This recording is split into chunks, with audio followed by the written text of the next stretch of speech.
ভয়ে আতঙ্কে সচিবালয় থেকে বের হয়ে যাচ্ছেন সরকারি কর্মকর্তা কর্মচারীরা। দুপুর 12টার কিছু আগে থেকে কর্মকর্তা কর্মচারীরা বের হতে শুরু করেন। সবাই একসঙ্গে বের হতে গিয়ে সচিবালয়ের ভেতরে ও গেটে যানজটের সৃষ্টি হয়েছে। স্বরাষ্ট্র মন্ত্রণালয়ের নির্দেশনায় সচিবালয় থেকে বের হয়ে যাচ্ছেন বলে জানিয়েছেন কর্মকর্তা কর্মচারীরা। সচিবালয়ে নিরাপত্তার দায়িত্ব নিয়েছেন সেনাবাহিনী। বৈষম্য বিরোধী ছাত্র আন্দোলনের লং মার্চ টু ঢাকা কর্মসূচির দিনে সোমবার প্রধানমন্ত্রীর পদ থেকে পদত্যাগ করে দেশ ছাড়েন শেখ হাসিনা। মঙ্গলবার সকাল থেকে দেশের সব সরকারি বেসরকারি অফিস আদালত খুলে দেওয়া হয়। সকালে সচিবালয়ে গিয়ে দেখা যায় প্রশাসনের প্রাণকেন্দ্র সচিবালয়ের গেটে নিরাপত্তার দায়িত্ব পালন করছেন সেনাবাহিনীর সদস্যরা। তবে নিরাপত্তার জন্য সচিবালয়ের 1 নম্বর গেট ছাড়া বাকি সবগুলো গেট বন্ধ রয়েছে।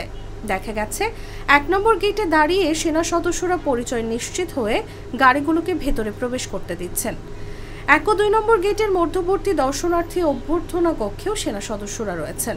সচিবালয়ে কোথাও ইউনিফর্মধারী পুলিশ সদস্য দেখা যায়নি, তবে সেনাবাহিনীকে পুলিশ সদস্যদের সাদা পোশাকে সহায়তা করতে দেখা গেছে।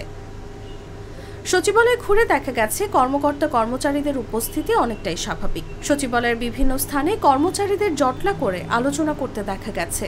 আলোচনার বিষয়বস্তু সরকারের পতন।